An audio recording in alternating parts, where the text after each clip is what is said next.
ప్రధానమైన విషయం రాజ్యాధికారాన్ని దూరం చేశాయి. ఆ రాజ్యాధికారం చేతుల్లోకి రావాలంటే చేతులు ఆయుధం ఉండాలి, ఆయుధాన్ని దూరం చేశాయి.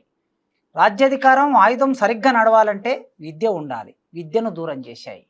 వీటన్నిటి కలుపుగోలుగా దేని మీద అయితే అధికారం చెలాయిస్తున్నారు అంటే సంపద మీద అధికారం చెలాయిస్తున్నారు, ఆ సంపదకి దూరం చేశారు. 90% ప్రజలని 2000 సంవత్సరాల నుంచి సంపదకి దూరం చేయటం మూలంగా భారతదేశ ఆధునిక నిర్మాత మహాత్మా జ్యోతిరావు పూలే, ఆయన క్రమంలో నడిచొచ్చిన డాక్టర్ బిఆర్ అంబేద్కర్ ఈ దేశంలో కింది వర్గాలకి అంటే డిప్రెస్డ్ క్లాసెస్ అనే పదం వాడాడు ఆయన. ఆ వర్గాలకి రిజర్వేషన్ కావాలి అనే ఆర్గ్యుమెంట్ ముందుకు తీసుకొచ్చాడు.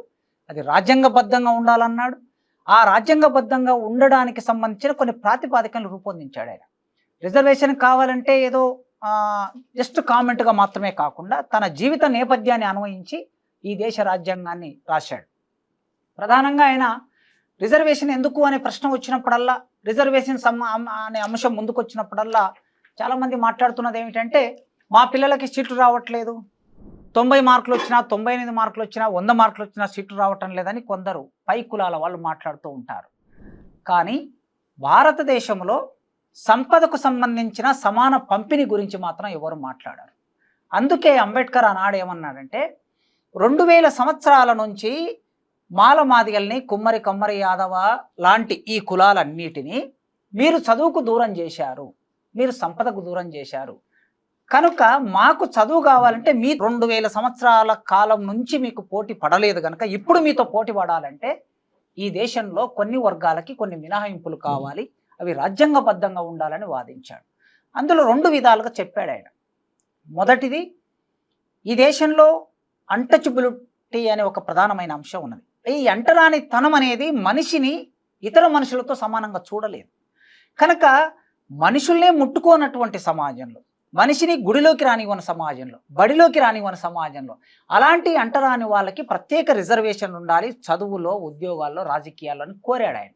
ఆయన మొదటి రౌండ్ టేబుల్ సమావేశం నుంచి మొదలుపెట్టి ఇంకా అంతకన్నా ఒక 3 సంవత్సరాల ముందు నుంచి సైమన్ కమిషన్ నుంచి మొదలుపెట్టి ఆ ఆర్గ్యుమెంట్ను భారత రాజ్యాంగ రచన పరిపూర్తి అయ్యే వరకు కొనసాగించాడు. కనుక కులం ప్రాతిపాదిక మీద అంటే అంటరానితనం ప్రాతిపాదిక మీద రిజర్వేషన్లు ఉండాలి అనే ఒక ఆర్గ్యుమెంట్ తీసుకొచ్చాడు.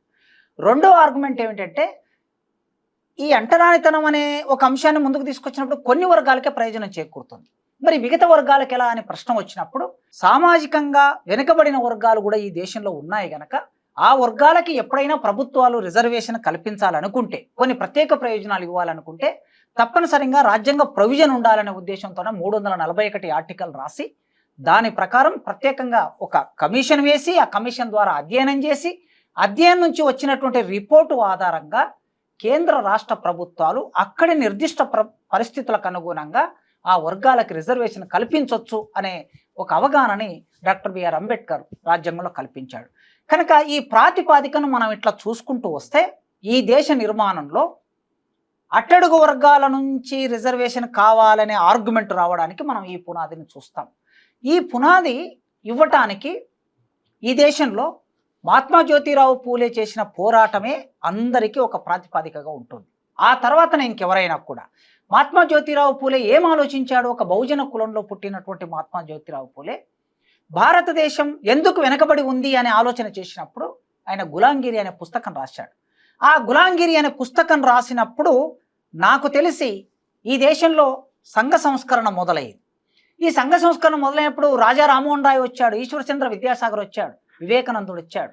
వీళ్ళందరూ ఒక క్రమంలో బెంగాల్ ప్రాంతం నుంచి చూస్తాం మనం. కానీ మహారాష్ట్ర నాగపూర్ ప్రాంతం నుంచి వచ్చినటువంటి వాడు మహాత్మా జ్యోతిరావు పూలే. మిగతా వాళ్ళు ఎవ్వరూ ఈ దేశాన్ని దర్శించనట్లుగా మహాత్మా జ్యోతిరావు పూలే దర్శించాడు. ఏమి దర్శించాడు అన్నప్పుడు ఈ దేశాన్ని చరిత్ర రాసినప్పుడు లేదా సామాజిక శాస్త్రాల్లో 2 విభాగాలుగా చేశారు. ఒకటి రాక్షసులు, మరొకరు దేవతలు అనే ఆ విభజన అట్లా కొత్తగా చూసినటువంటి వాడు మహాత్మా జ్యోతి.